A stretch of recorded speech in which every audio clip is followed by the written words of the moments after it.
নেই রোদ, আকাশও মেঘলা, সঙ্গে ক্ষণে ক্ষণে বৃষ্টি। এমত অবস্থায় শস্য শুকানো নিয়ে বিপাকে থাকার কথা কৃষকদের। কিন্তু দিনাজপুরের চিত্র যেন অন্যরকম। বৈরী আবহাওয়ার মধ্যেও নেই তাদের কোনো দুশ্চিন্তা, থেমে নেই শস্য শুকানো।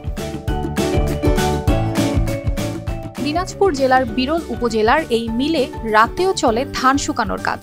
এখানে রয়েছে হাজী মোহাম্মদ দানেশ বিজ্ঞান ও প্রযুক্তি বিশ্ববিদ্যালয় উদ্ভাবিত মাল্টিক্রপ ড্রায়ার। বৈরী আবহাওয়ায় ধান শুকানোর জটিলতা থেকে এই অঞ্চলের কৃষকদের মুক্তি দিয়েছে এই উদ্ভাবনী যন্ত্র।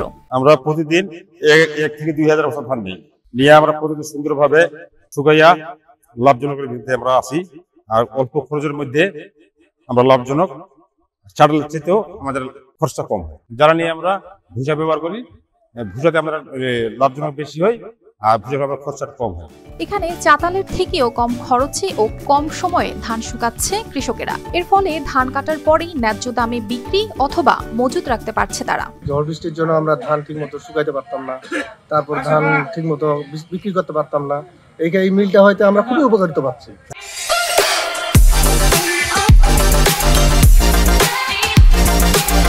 চাতালে ধান শুকাইলে প্রায় 2-3 দিন লাগে। এখানে আবার কম খরচে আবার টাইম অল্প লাগে। বর্তমানে প্রতিদিন প্রায় 36 টনেরও বেশি ধান শুকানো হচ্ছে এই যন্ত্রের মাধ্যমে। এই বর্ষা মৌসুমে কৃষকের সদ্য কাটা ধান শুকাতে ব্যস্ত সময় পার করছেন মিল কর্মচারীরা। এলাকার লোকজন যে পরিমাণে এখানে ধান নিয়ে আসতেছে, তাতে আমরা রাত দিন 24 ঘন্টাও চালাই, ঠিকমতো কভার দিতে পারতেছি না। শিল্প মন্ত্রণালয় থেকে পেটেন্ট প্রাপ্ত হাবিপ্রবির এই ড্রায়ারটি উদ্ভাবন করেছেন ফুড ইঞ্জিনিয়ারিং অ্যান্ড টেকনোলজি বিভাগের অধ্যাপক ডক্টর মোহাম্মদ সাজ্জাদ হোসেন ও তার দল। দীর্ঘ গবেষণায় কৃষকের জন্য কিছু করতে পেরে আনন্দ প্রকাশ করেছেন তিনি। মাল্টিক্রপ ড্রায়ার চলছে এই মৌসুমে, দেখে আমি অত্যন্ত আনন্দিত, খুশি।